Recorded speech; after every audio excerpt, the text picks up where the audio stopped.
Hello दोस्तों, PCM education centre पर आपका स्वागत है। आज हम लोग क्लास 12 के जो फिजिक्स है वो फिजिक्स में सेकंड या ये कहिए कि जो विद्युतीय फ्लक्स और गॉस का नियम है उसका ऑब्जेक्टिव क्वेश्चन करने वाले हैं। इसका पार्ट 2 होने वाला है। इससे पहले एक पार्ट हम लोग कर लिए हैं। पहला चैप्टर का टोटल ऑब्जेक्टिव करवा दिए हैं, पूरा हो गया है। इसके बाद जो विद्युतीय फ्लक्स और गॉस के नियम है एक पार्ट इसमें भी हम लोग कर लिए हैं। तो ये विद्युतीय फ्लक्स और गॉस के नियम का सेकंड पार्ट होने वाला है। एक बार सभी लोग जरा लाइक कर दीजिएगा, चैनल को सब्सक्राइब कर लीजिए और दोस्तों के साथ इसको शेयर कीजिए। आ जाते हैं हम लोग अपने क्वेश्चन पे बुआ, और 25 क्वेश्चन 25 तक हम लोग कर लिए थे। आ जाते हैं क्वेश्चन नंबर 26 में। पहले पढ़ लीजिए। 26 नंबर क्वेश्चन में कहा क्या गया है? कहा गया है कि यदि फ्लक्स शून्य हो तो क्या यह जरूरी है कि उसका क्षेत्र भी 0 होगा? बताइए पहले। अगर फ्लक्स का मान शून्य हो, इलेक्ट्रिक फ्लक्स फाई बराबर 0, अगर फाई का वैल्यू 0 दिया है तो क्या जरूरी है कि ई का वैल्यू भी 0 होना चाहिए? एक बार बताइए, फाई का वैल्यू कितना दिया हुआ? 0। फाई का वैल्यू कितना है? 0। और फाई बराबर हम लोग क्या जानते हैं? बताइए। हम लोग जानते हैं E into D A into cos theta is equal to, इसका वैल्यू कितना दे रहे हुआ? 0 दिया है। अच्छा, ई के मान अगर 0 रख देंगे तो पूरा गुना होकर 0 आ जाएगा, सही बात है। लेकिन कहता कि का ई का वैल्यू 0 होना चाहिए, है ना। If electric flux is 0 then electric field is also necessarily 0। इसको है ना, अगर ये 0 रहेगा तब ही टोटल 0 हो पाएगा। नहीं, देखिए अगर बउआ थीटा कहीं 90 डिग्री हो गया, अगर ई का मान 0 नहीं देते हैं और थीटा का मान 90 कर देते हैं तो cos 90 का वैल्यू 0 होता है। तो अगर इसका मान है ना, अगर इसका वैल्यू 0 हो जाएगा, इसका वैल्यू अगर 0 हो जाएगा, अगर 90 ले लेंगे तो इस पूरा cos का वैल्यू कितना आ जाएगा? 0। 0 में इससे गुना होकर टोटल 0 ना हो जाएगा। तो देखिए अगर फ्लक्स का वैल्यू 0 है तो ये कोई जरूरी नहीं है कि इलेक्ट्रिक फील्ड का वैल्यू 0 हो, ये कोई जरूरी नहीं है। क्यों? फ्लक्स का वैल्यू 0 तभी हो सकता है जब थीटा का मान 90 डिग्री हो जाए। ई और D A electric field intensity vector और एरिया वेक्टर दोनों एक दूसरे पे परपेंडिकुलर, दोनों एक दूसरे पर लंबवत होगा ना, तभी फ्लक्स का वैल्यू 0 हो जाएगा। तो कोई जरूरी नहीं है, वो कोई जरूरी नहीं है। तो इसका आंसर हो जाएगा नहीं। इसका आंसर क्या हो जाएगा? नहीं। क्यों? क्योंकि थीटा का मान 90 होने पर भी 0 हो जाएगा। इलेक्ट्रिक फ्लक्स को है ना, इलेक्ट्रिक फ्लक्स का मान 0, इलेक्ट्रिक फील्ड 0 होने पर भी होगा। लेकिन कहता कि का इलेक्ट्रिक फील्ड का 0 होना जरूरी है? नहीं, जरूरी न भी रहेगा ना, मतलब ई का मान 0 न भी रहेगा तब भी उसका वैल्यू 0 हो सकता है, फ्लक्स का वैल्यू 0 हो सकता है। तो आपका आंसर इसमें बी आ जाएगा। वो लोग बी आ जाएगा। अगला क्वेश्चन में आ जाइए। सेकंड क्वेश्चन में क्या है ना, 27 नंबर क्वेश्चन में क्या कहा? गॉस के नियम किस प्रकार की व्यवस्था में सबसे अच्छा काम करता है? एक बार ध्यान रखिएगा, जो गॉसेस लॉ है वो सबसे अच्छा, एकदम बेहतर तरीका से अप्लाई हो सकता है, सबसे अच्छा तरीका से, जहां पर आवेश को एकदम सिमेट्रिकली डिस्ट्रीब्यूट किया गया है, आवेश को एकदम एक समान रूप से फैला बल गया है। अगर मान लीजिए कि यहाँ पर बंद रूप है, एक में आवेश अगर सगरो एक समान रूप से है ना, तो यहाँ पर गॉस के नियम को एकदम आराम से बहुत अच्छा से आप यूज कर सकते हैं। ठीक है, तो है ना, सममित आवेश वितरण होना चाहिए, सममित आवेश है ना, सिमेट्रिक चार्ज डिस्ट्रीब्यूशन उसमें होना चाहिए। उसमें सबसे अच्छा तरीका से ही कार्य करता है, याद रहेगा सबको। सिमेट्रिक डिस्ट्रीब्यूशन इसमें आपको ध्यान रखना है। नेक्स्ट क्वेश्चन में आ जाइए। इंग्लिश हिंदी दोनों में लिखा है, दोनों पढ़ते जाइए अपना। इंग्लिश वाला लोग इंग्लिश पढ़ो, हिंदी वाला लोग जो है हिंदी पढ़ना पढ़ते जाएगा। यदि क्षेत्र असमान है, कहता है कि अगर ई का वैल्यू असमान है इलेक्ट्रिक फील्ड, तो फ्लक्स कैसे निकालेंगे? तो बताइए, फ्लक्स बराबर डी फाई बराबर फॉर्मूला क्या जानते हो? बताओ। ई वेक्टर और डॉट डी ए वेक्टर ना जानते हैं तो क्षेत्रफल जो है वो और विद्युतीय क्षेत्र दोनों का डॉट प्रोडक्ट कर लेंगे, अदिश गुणनफल करेंगे। डॉट है मतलब कुछ अदिश गुणनफल, इसी से तो निकलता। अगर ई का वैल्यू अगर असमान है तो फिर दोनों तरफ इंटीग्रेशन करके इसको निकाल लेते हैं, समाकलन करते हैं। हाँ, तो क्या कहा गया? संपूर्ण क्षेत्रफल का अदिश गुणनफल। सही तो है। इस क्षेत्रफल का कौन सा गुणनफल है? अदिश गुणनफल है। इसके साथ अदिश गुणनफल नहीं किया, डॉट प्रोडक्ट तो किए हैं। Dot product over entire area. Clear है? तो पहले तो इसका आंसर आ जाएगा, वो है ना, फर्स्ट क्यों हो जाएगा। और इसमें तो कुछ दिख नहीं रहा, आप पहले पढ़ के देख लीजिएगा, है ना। इसमें आपका आंसर आ जाएगा कि जो क्षेत्रफल है यहाँ पर इसका हम लोग अदिश गुणनफल तो निकालते हैं और निकाल के फ्लक्स निकाला जाता है। कहता केवल क्षेत्र की मात्रा लेंगे, नहीं कोण को अनदेखा कर देंगे। ऐसा नहीं है, कोण को अनदेखा कैसे कर देंगे? डॉट है तो टूटेगा E D A cos theta, समझ में आ रहा है? E D A cos theta, उसमें थीटा आ जाएगा, है ना। कहता अदिश योग का प्रयोग, योग का थोड़े प्रयोग करते हैं हम लोग, नहीं एडिशन का प्रयोग नहीं करते, इसमें डॉट प्रोडक्ट होता। तो यहाँ पर हम लोग संपूर्ण क्षेत्रफल का अदिश गुणनफल लेंगे, वो संपूर्ण क्षेत्रफल का अदिश गुणनफल हो जाएगा। आपका आंसर आ जाएगा ए। और नेक्स्ट क्वेश्चन में आ जाते हैं 28 के बाद 29 नंबर पे। पढ़िए क्या दिया है 29 में, पढ़िए। कहता विद्युत क्षेत्र रेखाएं है ना, रेखाएं किस दिशा में होती है? डायरेक्शन पूछा गया है। Electric lines of force pointed from या पॉइंट फ्रॉम केने से केने, विद्युत है ना, विद्युतीय बल जो रेखा होता है, विद्युतीय क्षेत्र जो रेखा होता है उसकी दिशा केने से केने होता है। आप जानते हैं कि धन आवेश से उत्पन्न होता है और ऋण आवेश में प्रवेश करता है। Electric lines of force always emerges from positive charge and terminate in negative charge, है ना। मतलब इसको अगर हिंदी में आप कहिए तो हिंदी में मतलब हम लोग बोलते हैं कि धन आवेश से उत्पन्न होने वाले और ऋण आवेश में प्रवेश करने वाले, धन से उत्पन्न होता है ऋण की ओर, है ना, ऋण में प्रवेश करता है। तो धन आवेश से उत्पन्न होने वाले और ऋण आवेश में प्रवेश करने वाले काल्पनिक बल रेखाओं को, तो बताइए कहां से, धन से ऋण की ओर होता है, धन से उत्पन्न होगा, ऋण में प्रवेश करेगा, पॉजिटिव टू निगेटिव जाएगा, प्लस से माइनस की ओर जाना है। ये बात क्लियर हो गया। चलिए नेक्स्ट क्वेश्चन की ओर आ जाते हैं बउआ लोग। अगला क्वेश्चन 29 के बाद आ जाइए, 29 के बाद 30 नंबर क्वेश्चन पे कहा गया है। हाँ, गॉस का नियम किस सिद्धांत पर आधारित है, जल्दी से बताइए। तो पहले एक बार कमेंट कीजिए, सब लोग कमेंट एक बार कर दीजिए कि गॉस का नियम जो है किस सिद्धांत पर आधारित है। गॉसेस लॉ में कौन सा और नियम हम लोग देखे थे, है ना। गॉस के नियम से कूलम के नियम को प्रमाणित करे पढ़ा था। तो गॉस के नियम से संबंधित, है ना, मतलब गॉस के नियम किस सिद्धांत पर आधारित है हुआ, तब तक कूलम का नियम हो जाएगा। कूलम, है ना, कूलम, ओम का नियम, न्यूटन के नियम, है ना, न्यूटन का नियम या फराडे का नियम नहीं है। गॉस का नियम कूलम के नियम से रिलेटेड है ना, कूलम के नियम से रिलेटेड है या कूलम के नियम पर आधारित है। तो कूलम्स लॉ आपका हो जाएगा आंसर, वो कूलम्स लॉ। ये भी एक इंपॉर्टेंट क्वेश्चन है, ध्यान रखिएगा। नेक्स्ट क्वेश्चन 30 के बाद 31 नंबर में आ जाइए। किसी चालक के अंदर विद्युतीय क्षेत्र होता है ना, inside a conductor the electric field is, electric field के बारे में कहा कि कंडक्टर के अंदर इलेक्ट्रिक फील्ड के बारे में बताइए। देखो कंडक्टर के अंदर विद्युतीय क्षेत्र 0 होता है, सबको पता होगा। विद्युतीय क्षेत्र का वैल्यू कंडक्टर के अंदर, किसी चालक के अंदर विद्युतीय क्षेत्र नहीं होता। किसी चालक के अंदर कोई आवेश भी नहीं होता, आवेश भी 0 है। किसी चालक के अंदर विद्युत बल रेखा भी 0 होता, वो भी नहीं होगा। क्लियर है। चालक के अंदर हुआ विद्युतीय क्षेत्र, आवेश, विद्युत बल रेखा सबके सब 0 होता है। हाँ, एक सतह पर विद्युतीय क्षेत्र लंबवत होता है, जानते हैं नहीं।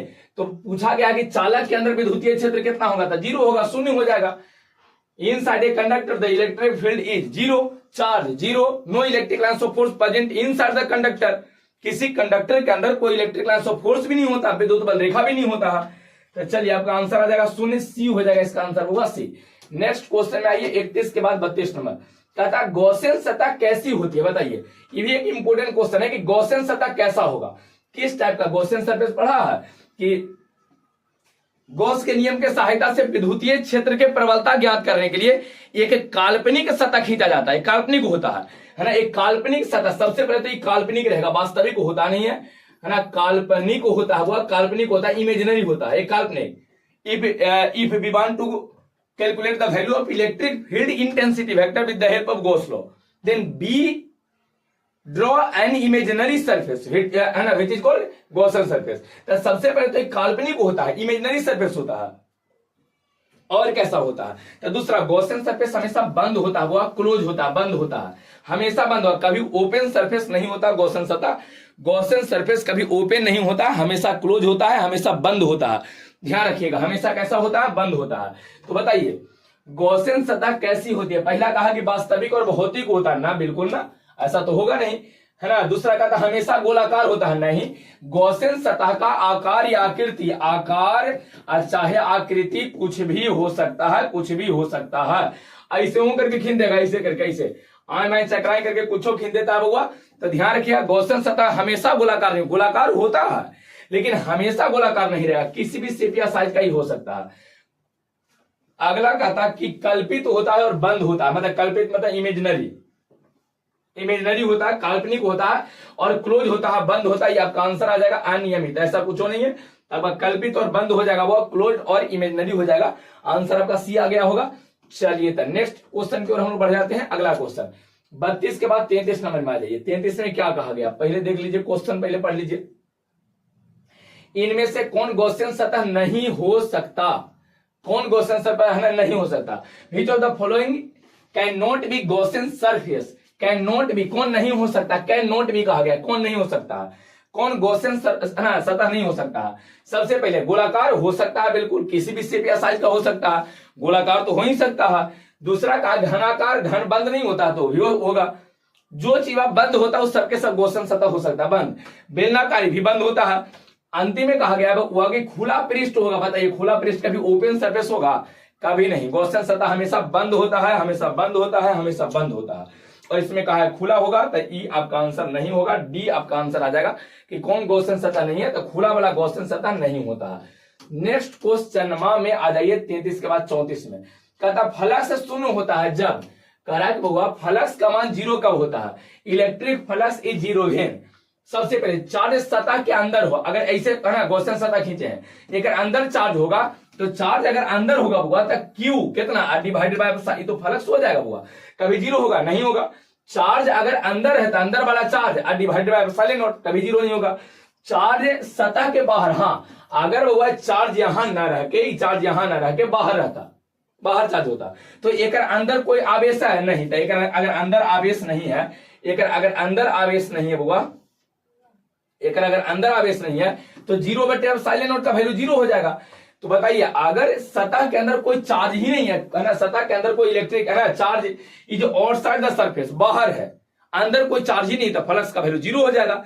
चलिए तो आपका आंसर कौन सा, और सतह पर हो और केंद्र पर हो ऐसा नहीं है, तो इसमें सिंपल तौर पे आपको ध्यान रखना है कि सतह के बाहर अगर चार्ज रहेगा ना, वह सतह में अगर अंदर नहीं रहेगा तो फ्लक्स का मान 0 हो जाएगा, ध्यान रखिएगा।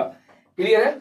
चलिए तो आ जाते हैं अगला क्वेश्चन 34 के बाद आ जाइए 35 नंबर क्वेश्चन पे। 35 क्वेश्चन में 35 में देखिए आपको ऑब्जेक्ट है ना ऑप्शन नहीं दिया गया, आप इसको समझ लीजिए। पहले क्वेश्चन में कहा गया है बिंदु आवेश क्यू, क्वेश्चन क्या दिया हुआ, बिंदु आवेश क्यू है, एक बिंदु आवेश, ऐसे बिंदु के तौर पे क्यू एक आवेश दिया है, और कहता क्या है ये पहले पढ़ लिए। कहा गया है कि क्यू आवेश से डी दूरी पर, कितना दूरी हुआ डी, यहां पर डी दूरी पर, डी दूरी पर विद्युतीय क्षेत्र चाहिए, विद्युतीय क्षेत्र चाहिए आपको ई चाहिए। ई बराबर फॉर्मूला नहीं जानते हो, जानते हो है ना, the electric distance D from A point charge Q, Q charge के कारण डी डिस्टेंस पे इलेक्ट्रिक फील्ड चाहिए आपको, तो कैसे लिखेंगे 1/4 पाई एप्सिलॉन नॉट, और हो जाएगा Q divided by R square, Q divided by R square. यही तो इलेक्ट्रिक फील्ड हम लोग जानते हैं, पहले चैप्टर में हम पढ़े थे। गॉस के नियम इसको प्रमाणित भी किया गया है, प्रूव भी किया गया है, तो आपका आंसर आ जाएगा E = 1/4 pi epsilon not Q divided by R square. Clear है, तो इसको लिख लीजिएगा डायरेक्ट। नेक्स्ट क्वेश्चन की ओर बढ़ जाते हैं बुआ। अगला क्वेश्चन में आ जाइए 35 के बाद 36 नंबर। बस ये चैप्टर खत्म होने वाला, ज्यादा इसमें क्वेश्चन नहीं है। तो चलिए एप्सिलॉन नॉट का अर्थ पूछा गया हुआ, एप्सिलॉन नॉट का अर्थ क्या होगा, भौतिक मीनिंग इसका पूछा गया। तो हम लोग जानते हैं कि निर्वात के लिए होता हुआ, निर्वात के लिए है ना, निर्वात के लिए वैल्यू होता है। तो पहला कहा गया कि गुरुत्वीय प्रतिरोध होता है, नहीं बिल्कुल नहीं, प्रतिरोध हो भी नहीं करता है तो गलत हो गया। दूसरा विद्युतीय प्रतिरोध होता, प्रतिरोध नहीं होता। चौथा में डी में कहा गया कि चुंबकीय है ना, ये चुंबकीय वैल्यू होता है, चुंबकीय परमेबिलिटी होता है, नहीं हुआ, ये चुंबक से रिलेटेड नहीं है। आपका आंसर सी आ जाएगा, देख लो पहले। मुक्त अंतरिक्ष की विद्युतीय क्षेत्र स्वीकृति की क्षमता होता है ना, मुक्त अंतरिक्ष है, फ्री स्पेस, इंग्लिश में आप देख लीजिए free space, ability to permit electric field, free space ability to permit electric field है ना, विद्युतीय मुक्त अंतरिक्ष के विद्युतीय क्षेत्र की स्वीकृति क्षमता होता है, ध्यान रखिएगा। आपका आंसर इसमें आ जाएगा सी। कौन सा आंसर हो जाएगा वो, सी। क्लियर हो गया, किसी को कोई दिक्कत नहीं है, ये पूरा क्लियर हो गया है। तो आपका कौन सा हो जाएगा, एप्सिलॉन नॉट जो हो जाएगा मुक्त अंतरिक्ष है, फ्री स्पेस के लिए होता वैल्यू, तो आपका आंसर आ जाएगा सी। नेक्स्ट क्वेश्चन में चलिए, अगला क्वेश्चन कहा गया है यदि आवेश को दुगना कर दिया जाए, देखिए चार्ज को कहा कि दुगना कर दीजिए, आवेश को दुगना करने के लिए बोला है, चार्ज को दुगना डबल करना है, चार्ज को डबल कर दीजिए, चार्ज को डबल, तो फ्लक्स कितना हो जाएगा है ना, चार्ज ये double then flux become phi बराबर क्या जानते हो बोलो, फाई क्या जानते हैं, Q enclose divided by epsilon not, Q enclose divided by क्या जानते हैं, एप्सिलॉन नॉट।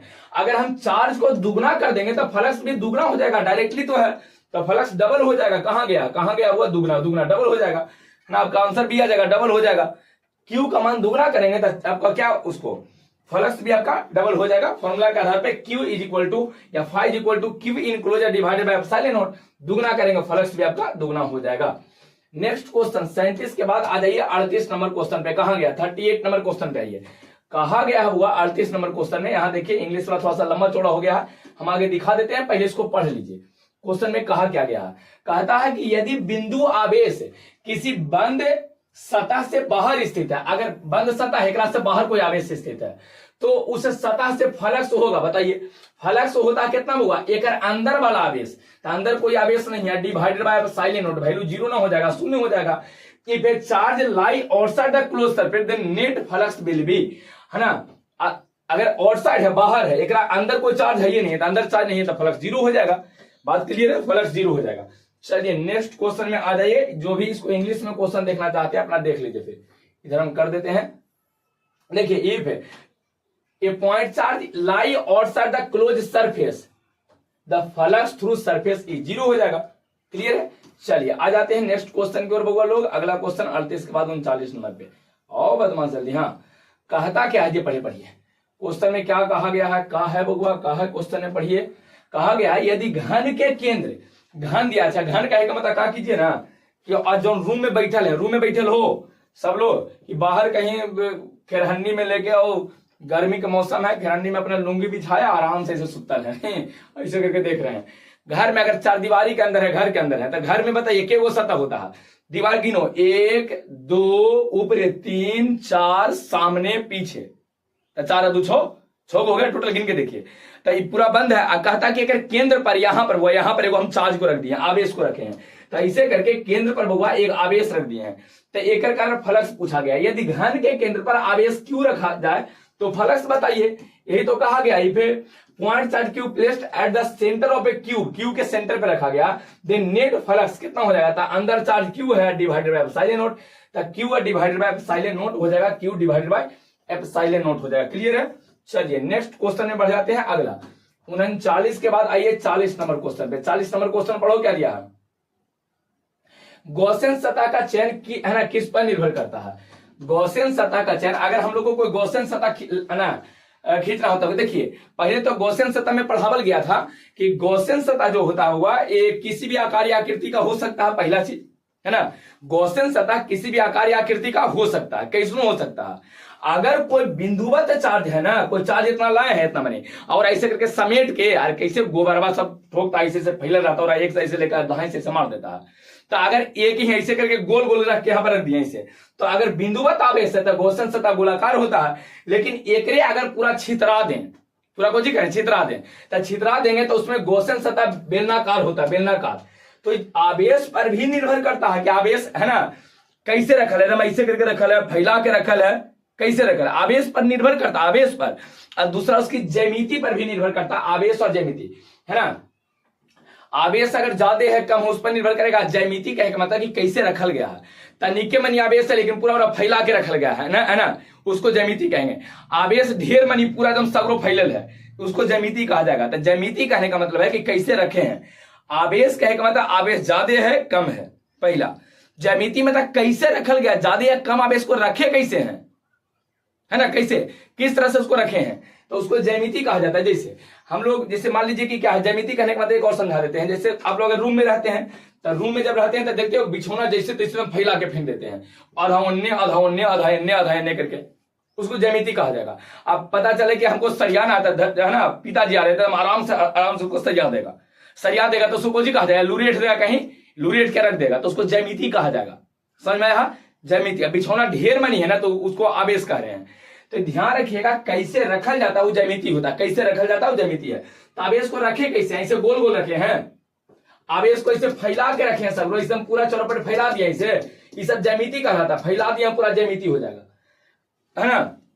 तो ज्यामिति पर भी निर्भर करेगा, और है ना ज्यामिति कहने का मतलब इंग्लिश में उसको ज्योमेट्री कहते हैं, ज्योमेट्री। तो आवेश है ना केवल ज्यामिति पर निर्भर करेगा, आवेश पर कि दोनों पर, तो दोनों पर निर्भर करेगा, वो बोथ ज्योमेट्री एंड चार्ज दोनों पर निर्भर करेगा। आपका आंसर आ जाएगा सी, दोनों पर निर्भर करेगा, ज्यामिति पर भी और आवेश पर भी निर्भर करेगा। अगला क्वेश्चन में आ जाइए। फिर से क्वेश्चन 41 नंबर खत्म करने वाले हैं, ज्यादा क्वेश्चन रह नहीं गया। आराम से पेन पेपर लेके बैठिए, है ना, बैठना है, एक एक क्वेश्चन को नोट कीजिएगा, एकदम ढंग से नोट करना है। चलिए, घन के केंद्र पर आवेश क्यों है, घन है उसके केंद्र पर, अभी घन समझा रहे थे, घन के केंद्र पर आवेश कितना है क्यों। घन में के सतह होता बता सकते हो, घन में के सतह होता बोलो, घन में 6 सतह, ये तो बताए हैं। रूम है तो रूम के केंद्र में इसे एक आवेश को रख दिए, क्यू आवेश को। तो फल है ना, एक फलक है ना, एक फलक दिया हुआ, एक है ना, एगो कहता है ना वन फेस का है, एक ही सतह से फ्लक्स होगा। एक बार बताइए, अगर कहता कि फ्लक्स बताइए तो फ्लक्स हो जाता Q divided by epsilon not, Q divided by epsilon not. लेकिन एक गो से कहा, जिसे यहां पर रखे हैं ना, तब फ्लक्स पहले एने वाला साइड से कितना होगा, उधर वाला साइड से, समझ में, एक ही साइड से, खाली एने से बताइए। तो एक बार बताओ टोटल कितना होगा, 6 साइड से, टोटल 6 साइड है तो टोटल 6 साइड से 6 गो भुजा से क्यू बटे एप्सिलॉन नॉट होगा। एक साइड से कितना हो जाएगा था क्यू और डिवाइडेड बाय 6 एप्सिलॉन नॉट।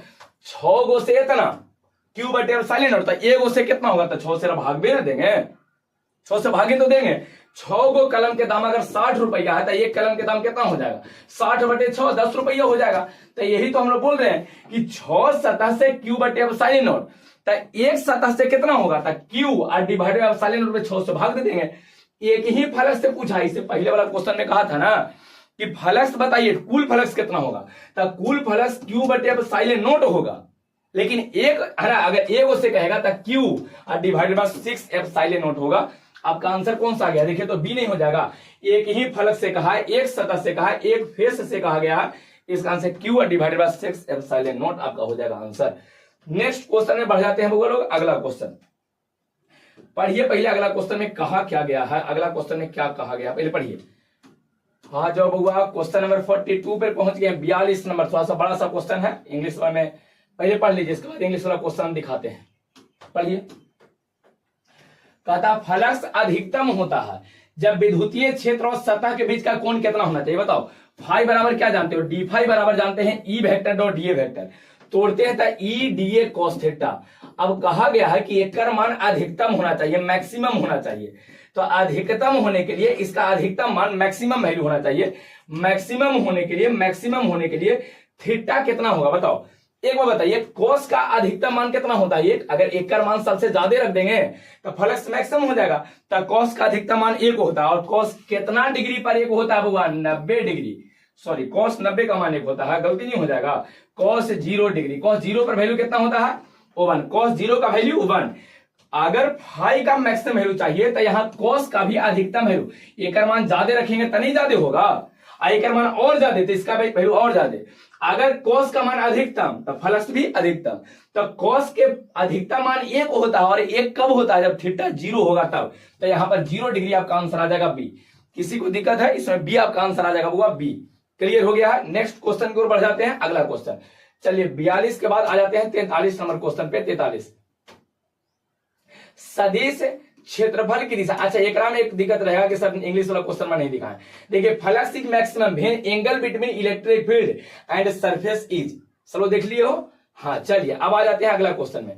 कौन सा था क्वेश्चन नंबर 43। आइए, कहा गया सदिश क्षेत्रफल की दिशा कितने होता है बताओ। अगला क्वेश्चन क्या कहा, सदिश क्षेत्रफल की दिशा होती है, बताइए सदिश क्षेत्रफल के दिशा कितने होगा। जल्दी से एक बार कमेंट कर सकते हो इसका आंसर। सदिश क्षेत्रफल की दिशा पढ़ावल है बुआ, सदिश क्षेत्रफल की दिशा पढ़ावल है। सदिश क्षेत्रफल की जो दिशा होता है बुआ वो हमेशा सतह पर लंबवत होता है। इसे ये है सतह ना, तो एक पर इसे लंबवत रहेगा, परपेंडिकुलर। सतह है ना बुआ, तो एक पर इसे लंबवत रहेगा, ऐसे लंब रहेगा, परपेंडिकुलर दिख रहा तो लंबवत होगा, हमेशा समांतर होगा नहीं, सतह पर हमेशा लंबवत हो जाएगा, परपेंडिकुलर टू द सरफेस हो जाएगा, परपेंडिकुलर टू द सरफेस हो जाएगा। बी आपका आंसर आ जाएगा, परपेंडिकुलर टू द सरफेस। आइए 43 के बाद 44 नंबर। गॉस के नियम के लिए निम्न में कौन सही नहीं है, गॉस के नियम के लिए कौन सही नहीं है ना, कौन सही नहीं है जे कहा हुआ, कौन सही है जे नहीं पूछा, कौन सही नहीं है, कौन सही नहीं है, जल्दी से बताइए गॉस के नियम के लिए कौन सही नहीं है, बताओ जल्दी से, गॉस के नियम के लिए कौन सही नहीं है। देखिए बीच है ना, गॉसेस लॉ इज नॉट, क्या नहीं है, सबसे पहले संरक्षण नियम है, हाँ बिल्कुल है। अच्छा अनुमानित नियम है, अच्छा सटीक नियम है, मौलिक नियम भी सही है। गॉस का नियम अनुमानित, अनुमान लगा के बोल गया नहीं, गॉस के नियम का हम लोग प्रूफ किए हैं, प्रूफ आप लोग प्रूफ नहीं किए हो। गॉस के नियम phi is equal to Q enclose और डिवाइडेड बाय एप्सिलॉन नॉट को हम लोग सिद्ध नहीं किए हैं। हम एक वीडियो का लिंक आपको दे देंगे डिस्क्रिप्शन बॉक्स में हुआ, जिसमें गॉस के नियम के प्रमाणित करना, लिखिए और उसको प्रमाणित किए। बड़ी इंपॉर्टेंट क्वेश्चन हुआ है, 5 नंबर में क्वेश्चन देता है ना, ऐसा 2025 में क्वेश्चन पूछा भी है, तो हो सकता है रिपीट करता है क्वेश्चन, ध्यान रखिएगा। तो गॉस के नियम को लिखें और इसे प्रमाणित करें, इसका हम डिस्क्रिप्शन बॉक्स में लिंक दे देंगे, वहां से 5 नंबर का एक क्वेश्चन आप कंप्लीट कर लीजिएगा, ठीक है। अगर पढ़े तो ठीक है, नहीं तो एक बार उसको देख लेना। तो गॉस के नियम संरक्षण नियम बिल्कुल सटीक नियम है, एकदम मौलिक नियम है, अनुमानित नियम नहीं, अप्रोक्सीमेट नियम है, अनुमान लगा के देवल गया नहीं, ये प्रमाणित नियम है, अनुमानित नियम नहीं है ना, प्रूव किया गया एक नियम है, अनुमानित अनुमान लगा के नियम नहीं दिया गया। तो गॉस के नियम क्या नहीं है, तो अनुमानित नियम नहीं है हुआ, ये है ना, एक क्या उसको कहें कि एक प्रमाणित नियम है, अनुमानित नियम नहीं है, अप्रोक्सीमेट लॉ नहीं है। क्लियर। तो गॉस के नियम क्या नहीं है, वो अनुमानित नियम है, अनुमान कहते अनुमान लगा रहे हैं, तो अनुमानित नियम नहीं है, ये प्रूव किया गया। कहा गया थीटा का मान अगर 90 होगा ना तो फ्लक्स कितना होगा, बताइए जल्दी से। थीटा के मान अगर 90 रख देते हैं तो फ्लक्स कितना हो जाएगा, बताइए। फाई बराबर क्या जानते हो, है ना, फाई इज इक्वल टू क्या जानते हैं, E vector E into area I into cos theta. देखो यहाँ पर डी नहीं लगा है तो यहाँ भी डी नहीं लगा देंगे। अब बताइए थीटा का मान 90 का है, एक मान जैसे थीटा का मान 90 रखेंगे तो बताइए क्या आ जाएगा, E into area I into cos 90 ना हो जाएगा, और कॉस 90 का वैल्यू 0 होता है, और 0 में जब गुना कर देंगे तो टोटल फैक्टर में सब कितना हो जाएगा, खत्म हो जाएगा गुना होके। ई और एक कुछ रखेंगे, आई का मान 0 है तो 0 रख देंगे तो गुना होके सब कितना आ जाएगा, 0 हो जाएगा। तो बताइए अगर थीटा 90 हो जाएगा तो फ्लक्स का मान कितना हो जाएगा, फ्लक्स कितना होगा बुआ, 0 हो जाएगा। क्लियर है, if theta 0 then flux will be कितना, फ्लक्स इज, फ्लक्स 0 होगा। नेक्स्ट क्वेश्चन आइए 45 के बाद 46 नंबर। कहता फ्लक्स का सूत्र क्या होना चाहिए, ये भी बड़ी इंपॉर्टेंट क्वेश्चन है। फ्लक्स का सूत्र क्या होना चाहिए, फ्लक्स देखिए सबसे पहला तो फ्लक्स डी फाई बराबर क्या जानते हो, बोलो। डी फाई इक्वल टू जानते हैं E vector dot D A vector, और दोनों तरफ अगर इंटीग्रेशन करते हैं तो यहाँ इंटीग्रेशन और डी हट जाएगा, हुआ डी हट जाएगा, और फाई बराबर इंटीग्रेशन ई डॉट डी आ जाएगा, ई डॉट डी ए हो जाएगा। फाई बराबर क्या आ जाएगा, E dot D A, E vector और डॉट डी ए वेक्टर। एक तो यह सूत्र रहेगा। दूसरा सूत्र होता है फ्लक्स निकालने के लिए, phi is equal to Q enclose divided by epsilon not. यही तो दो सूत्र है। सबसे पहला सूत्र होता है इंटीग्रेशन, क्लोज इंटीग्रेशन या इंटीग्रेशन है क्योंकि बंद लूप में यूज होता है, तो E vector dot D A vector, और दूसरा Q enclose divided by epsilon not. तो यही तो दो सूत्र होता है जिसका ध्यान रखना है। प्लस का अगर दोनों में से कोई कहेगा तो उसको आप लिख देना है। क्लियर है, तो इसको नोट कर लीजिए, जल्दी से इसको नोट कर लीजिए। चलिए नेक्स्ट क्वेश्चन की ओर बढ़ जाते हैं। 46 के बाद 47 खत्म होने पर है बुआ, अब है ना गेम जो है इंड होने वाला है, खत्म होने वाला है। चलिए किसी बंद पृष्ठ से फ्लक्स हमेशा होता है, बंद पृष्ठ है बुआ, बंद पृष्ठ है, कोई एकदम क्लोज सरफेस है। इफ ना flux through a close surface is always, flux जो है क्लोज सरफेस से क्या रहेगा, बताइए। अगर क्लोज सरफेस है और चार्ज अगर हम प्लस में क्यू रखे हैं तो प्लस क्यू बटे एप्सिलॉन नॉट प्लस में आ जाएगा फ्लक्स। अगर इस चार्ज को हम माइनस कर देते हैं, यहां पर कहते हैं कि चार्ज माइनस में है तो माइनस क्यू बटे एप्सिलॉन नॉट, तो फ्लक्स प्लस भी होता है और माइनस भी होता है। बंद लूप में उपस्थित आवेश के नेचर के आधार पर डिपेंड करता है कि लूप के अंदर प्लस चार्ज है कि माइनस है। अगर चार्ज माइनस रहेगा तो माइनस क्यू बटे एप्सिलॉन नॉट, चार्ज प्लस अगर अंदर रहेगा तो प्लस क्यू बटे एप्सिलॉन नॉट हो जाएगा। तो प्लस और माइनस दोनों हो सकता है, वह धनात्मक होता है ऋणात्मक होता है, क्षेत्र पर निर्भर करता है, क्षेत्र पर निर्भर करता है, और समाविष्ट कुल आवेश पर निर्भर करता है। हाँ ये हो जाएगा हुआ, कुल आवेश पर एक अंदर कितना समाहित, समाविष्ट का एक मतलब कितना समाहित है, तो एक अंदर इसके अंदर टोटल कितना आवेश है उस पर निर्भर करेगा कि लूप के अंदर कितना आवेश है। बाहर से आने के कोई मतलब नहीं होता, लूप के अंदर कितना आवेश हो उस पर निर्भर करता है। आप इंग्लिश वाला क्वेश्चन में देख लीजिए थोड़ा सा, कहता है depends on close net charge, अंदर कितना क्लोज चार्ज है ना, टोटल कितना नेट कितना चार्ज के अंदर क्लोज है, अंदर कितना बंद है उस पर निर्भर करता है। आपका आंसर डी आ जाएगा, वो डी हो जाएगा कि समाविष्ट कुल आवेश पर निर्भर करेगा। 47 के बाद 48 पे आइए, क्वेश्चन बनने से बड़ी बड़का वो हो गया। चलिए अगर दो विपरीत एवं समान, देखो वह दो गो विपरीत और समान कहा, दो विपरीत, इस क्वेश्चन करवाया जाता है पहला पार्ट में। दो गो विपरीत, अगर पहला पार्ट नहीं देखें तो उसको देख लीजिएगा। यहां देखिए दो गो विपरीत और समान आवेश है ना, विपरीत है और समान आवेश, यहां पर प्लस क्यू है तो यहां माइनस क्यू है। विपरीत नेचर ना हो गया, एगो प्लस क्यू एगो माइनस क्यू है, दोनों समान नहीं है, ये भी क्यू है ये भी क्यू है। तो अगर दो विपरीत एवं समान आवेश एक बंद सतह में है, एक बंद सतह में है तो कुल फ्लक्स कितना हो जाएगा बताइए। तो अब यहां पर कुल फ्लक्स कितना हो जाएगा, फाई बराबर क्या आ जाएगा, एक अंदर आवेश कट के 0 नहीं हो जाता, 0 बटे एप्सिलॉन नॉट बराबर 0 हो जाएगा, आंसर 0 है ना। कुल आवेश कितना हो जाएगा, प्लस माइनस क्यू है, तब प्लस क्यू और माइनस क्यू कट के कोई आवेश बचेगा तो आवेश में नील बटे समानता हो जाएगा। तो आवेश अंदर कुछ है ही नहीं, तो क्यू बटे एप्सिलॉन नॉट करेंगे तो अंदर आवेश 0 है, 0 बटे समथिंग का वैल्यू 0 होता है, 0 हो जाएगा। ये आपका आंसर आ जाएगा, बोलो ए। नेक्स्ट क्वेश्चन को देखिए, कहता है if two equal and opposite charges are inside, English वाला क्वेश्चन देख लीजिए, inside inside a close surface then net flux is, net flux कितना होगा, अपोजिट और इक्वल चार्ज अगर सरफेस के अंदर है तो नेट चार्ज कितना हो जाएगा, तो नेट चार्ज आपका 0 हो जाएगा। नेक्स्ट क्वेश्चन में आ जाइए, अगला क्वेश्चन में क्या कहा, रुको बदमाश भागल जा रहे हो। कहता गॉस के नियम में हम निकाल सकते हैं, क्या निकाल सकते हैं, गॉस के नियम से बल निकलता है, नहीं बउआ बल नहीं निकलता है, आवेश निकलता नहीं, सब यहाँ विद्युतीय क्षेत्र निकल सकता है, विद्युतीय क्षेत्र ना, विद्युतीय क्षेत्र, गॉस के नियम से क्या निकलता है, विद्युतीय क्षेत्र। है ना। एक और हो सकता है कि गॉस के नियम की सहायता से सभी निकाल सकते हैं। कैसे बताइए, ये भी हो सकता है, हुआ नहीं। आप अगर देखिएगा ठीक से, तब बल भी निकला था। गॉस के नियम के प्रयोग करके कूलम्ब के नियम को प्रमाणित किए थे। F equal to Q into E करके ई निकाल लिए थे विद्युतीय क्षेत्र, क्यू से मल्टीप्लाई, हाँ तब बल निकला था, वो F निकला था। आवेश नहीं निकल सकता, बिल्कुल निकल सकता है। फाई बराबर Q enclose divided by epsilon not, और अगर ये दोनों आपको दे दिया जाता है, क्यू इनक्लोज भी निकल जाएगा। विद्युतीय क्षेत्र तो जानते करता है कि गॉस के नियम से विद्युतीय क्षेत्र निकलता ही है। इसका मतलब इसका आंसर सभी हो जाएगा, वो सभी हो जाएगा, ध्यान रखिएगा। इसका आंसर आपका डी आ जाएगा, सबके सब हो जाएगा D, all of the above, all of the above, सबके सब इसमें आंसर आ जाएगा आपका डी। क्लियर है। चलिए नेक्स्ट क्वेश्चन की ओर हम लोग बढ़ जाते हैं। अगला क्वेश्चन 49 के बाद आइए 50 नंबर क्वेश्चन, क्वेश्चन नंबर 50। पढ़ो बउआ लोग, पढ़ो पढ़ो।